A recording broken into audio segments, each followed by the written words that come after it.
parti. Bon, salut. Bon, je vais vous faire le tuto, comme promis, que j'ai mis quand même plusieurs semaines à me décider enfin à le faire, mais ça sera très utile pour vous aider à graver cette première plaque ensemble.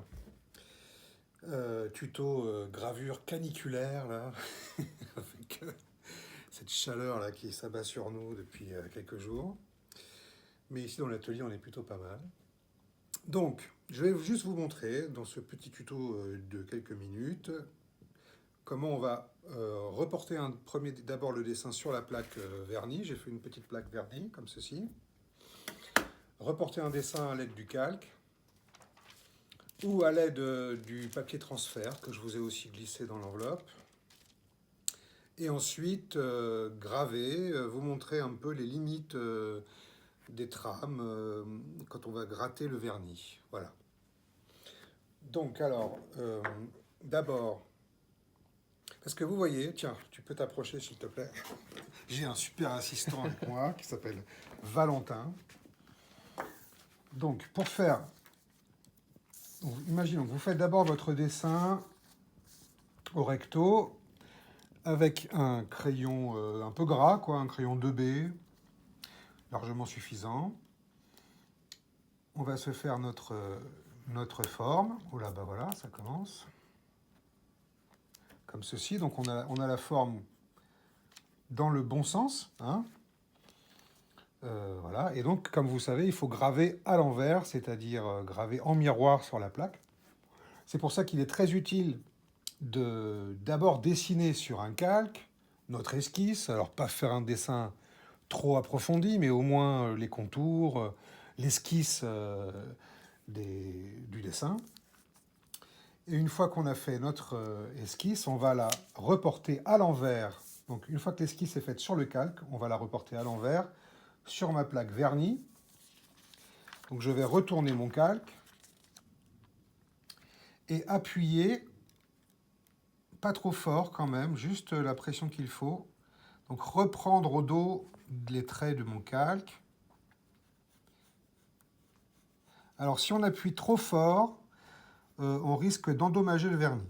C'est-à-dire voir le métal qui brille à l'endroit où on a appuyé avec le crayon à travers le calque. Et donc on voit qu'on a une petite forme qui c'est un peu comme un décalcomanie. Le gras du crayon, le graphite, c'est venu se coller sur le vernis. Donc on a comme ça quand même une esquisse qui peut être assez fine. Bon, moi ce que je vous conseille quand même, c'est là je ne l'ai pas fait, mais de venir fixer votre calque avec un scotch pour que ça ne bouge pas, quoi, hein, quand vous faites le report, le transfert, pardon.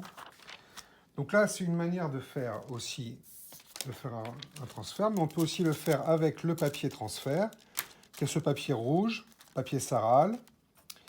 Donc là, vous avez encore une fois votre dessin à l'endroit. On va mettre la face rouge contre la plaque. Mon calque à l'envers, encore une fois, hein, je fais mon image à l'envers sur la plaque. Et là, je vais venir dessiner. Alors, je ne sais pas quelle forme j'ai faite, hein, j'ai improvisé. Vous êtes bien meilleur que moi pour ça. Et donc, avec le papier Saral, on a une forme, cette fois-ci des traits rouges, je ne sais pas si tu les vois bien, qui apparaissent. Alors, moi, je trouve des fois que le Saral, ça fait des traits un peu plus gras que le report au calque simple.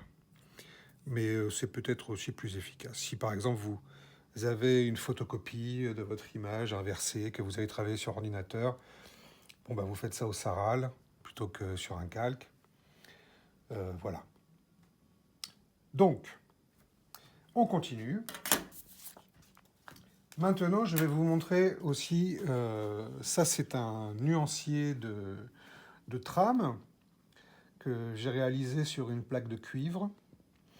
Donc on voit qu'il y a, en fonction des temps de morsure, donc 15 minutes, 30, 45, 1 heure, etc., on a différentes qualités de traits. Donc on voit que plus on va laisser agir l'acide longtemps, euh, plus les traits vont être profonds et noirs. Alors que si on reste sur des morsures assez courtes, si vous voulez, c'est comme vous pouvez le voir, les traits ne sont pas plus épais quand ils sont euh, plus gravés, peut-être un tout petit peu, mais tous les traits sur ce nuancier sont à peu près la même finesse, mais c'est qu'ils sont plus profonds en fait. Plus on va aller vers les temps longs de morsure, plus les traits vont être profonds dans la plaque, et plus ils vont donc concentrer de l'encre. Voilà. Donc finalement, eux, ils sont plus épais sur le papier, mais ils ne sont pas plus épais dans leur épaisseur de trait, quoi. Hein, ou vraiment de manière très infime. Donc ça, quand on fait une eau forte, quand on est aquafortiste, mes amis, on peut jouer comme ça sur différents plans, entre des trames très très fines comme ceci, qui sont mordues peu longtemps, et des trames. Donc on peut faire comme ça une profondeur dans son image, un premier plan et un arrière-plan. On n'est pas obligé d'en faire autant, on peut se contenter d'avoir deux temps de morsure assez éloignés pour avoir deux qualités de trame et de traits différentes que l'œil peut percevoir une fois imprimé sur le papier. Donc voilà, et donc vous voyez que même au niveau de mes trames, je peux faire des choses très très fines en grattant mon vernis. On peut obtenir des choses extrêmement fines, des traits très très rapprochés quand on va gratter le vernis. Voilà. Donc je vais vous montrer sur la plaque, si je peux. Je ne sais pas si ça va bien se voir, Valentin, mais bon. Je pense qu'on a une bonne lumière. Donc, vous allez voir à l'endroit où vous grattez avec la pointe, le vernis le métal qui brille à l'endroit où vous grattez. Est-ce que tu vois là? Ouais. Oui. Donc il faut quand même prendre soin de bien retirer le vernis. Mais vous voyez là, j'appuie pas très fort. Hein. Juste, je dois voir mon métal qui brille à l'endroit où je dessine. Et donc si je veux faire une trame à l'intérieur de ma forme, je peux comme ça rapprocher des traits.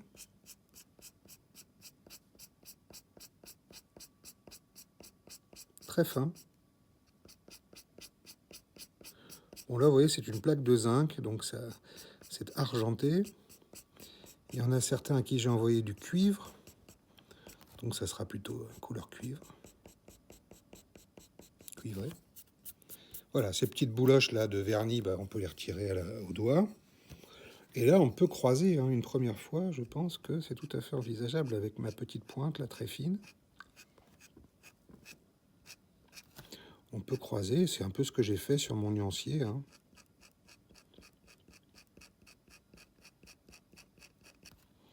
On peut croiser une fois, deux fois, peut-être même trois fois. Bon là, je vais un peu vite parce que c'est pas. Enfin, tout ça pour vous dire que l'eau forte permet quand même une très grande finesse. Vous pouvez aussi vous aider d'une règle, si vous aimez les traits très, très alignés, très droits.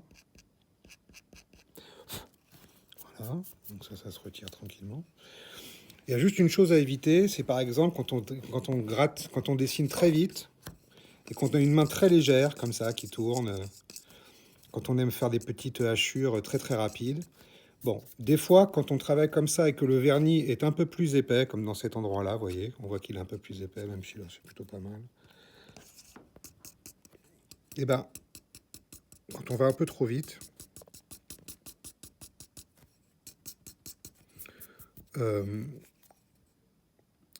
il peut y avoir des endroits où le vernis est un peu trop épais, et donc du coup, on va pas gratter jusqu'au fond, jusqu'à la plaque de métal. Voilà. Donc il faut quand même prendre soin d'appuyer quand même un petit peu, voyez, pour être sûr de bien retirer le vernis.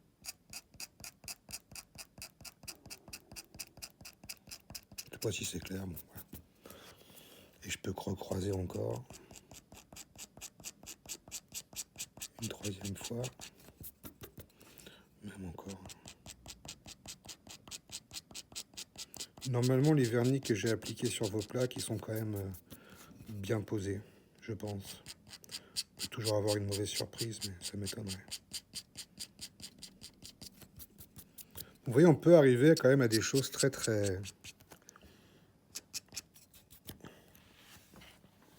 à des trames très serrées. Hein.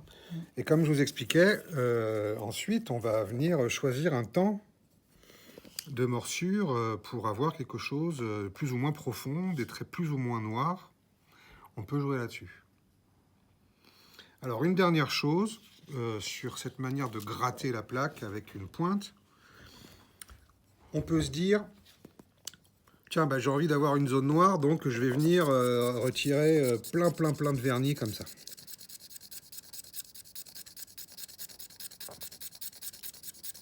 D'accord? Là, je veux du noir, donc je vais aller à fond.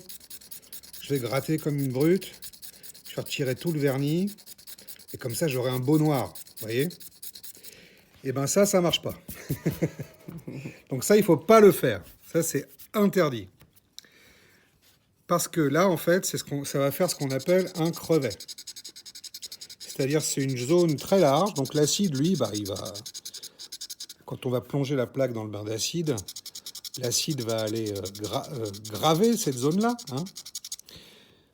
Mais il va faire, en fait, une cuvette à la surface de la plaque. Il va nous faire ce qu'on appelle un crevet. C'est-à-dire que et dans cette zone-là qu'aura été gravée, il n'y a pas d'aspérité qui va retenir l'encre. Ça va faire une zone très large. L'encre, on va venir donc utiliser notre encre très épaisse et ensuite on va essuyer la surface de la plaque. Et dans cette zone-là, l'encre ne va pas être retenue par le métal. C'est pour ça qu'on fait la technique qu'on appelle la technique de l'aquatinte, qui va nous permettre de graver une aspérité dans des zones. Voilà. Donc, quand on fait un travail de trame, il faut toujours prendre soin à ce qu'il y ait de la matière, vous voyez, qu'il reste du vernis. Et là, on va faire une aspérité. Je ne sais pas si c'est clair de dire. Là, on va graver une aspérité, alors que là, on ne va pas graver d'aspérité. Là, on a juste tout gratté. Il n'y a plus de vernis, donc là, ça va nous faire un crevet. Alors, le crevet, ça peut être aussi un effet très intéressant que recherchent certains artistes, mais là, dans notre cas, du moins pour cette première eau-forte, on va éviter. Hein, voilà. On fait ça dans l'idée d'avoir un noir, mais on n'obtient pas du tout du noir, mais plutôt une espèce de zone grise. Qui n'est pas... parce que l'encre, elle va rester nichée sur les bords, mais là, au cœur, elle va être essuyée et on va avoir un grisâtre, quoi. Donc, voilà ce que j'ai tout dit, je crois, à peu près. Retour sur moi. Il n'y a pas ton doigt en dessous, là, qui... Non, ça y est. Des moments, on va voir mon doigt. Mais... C'est pas grave. Merci, Valentin. Je coupe. Et voilà, donc là, je vais refaire un nouveau nuancier pour vos travaux. Parce que celui-là, il est un peu obsolète. Là, je vais faire un nouvel acide, donc je vais devoir contrôler les temps. Est-ce qu'il faut que je fasse un petit mot d'esprit pour dire au revoir? C'est bon. C'est bon? Ouais. Bon, j'ai oublié quelque chose qui n'est pas très important, mais pour vous dire que, bon, là, je vous ai montré comment faire des trames avec des lignes plus ou moins serrées, etc. Bien sûr, on peut aussi faire des trames au point. Bon, alors là, bien sûr, ma pointe, elle est vraiment trop fine. On peut travailler au point, hein. Comme ça, je sais pas si tu vois, Valentin. Ouais. Oui. Voilà, on peut travailler, bien sûr, à faire des hachures, des petites choses. Voilà, après, il y a tout le vocabulaire graphique, hein, du dessin qu'on peut retrouver, justement... Donc vraiment, je vous encourage par endroits, peut-être, avec une loupe, à travailler comme ça, faire des nuances de gris, par exemple, avec des tout petits pointillés comme ceci. Tiens, peut-être qu'on va mettre de ce côté-là. Alors, n'hésitez pas à bouger la tête, hein, c'est-à-dire à voir. Ce qui compte, c'est de voir que le métal brille bien à l'endroit où on a travaillé. Et voilà, quoi. Hein. Et vous voyez, j'utilise pas beaucoup de force. Hein, il faut pas énormément appuyer pour bien gratter le vernis, quoi. Voilà, je voulais juste rajouter un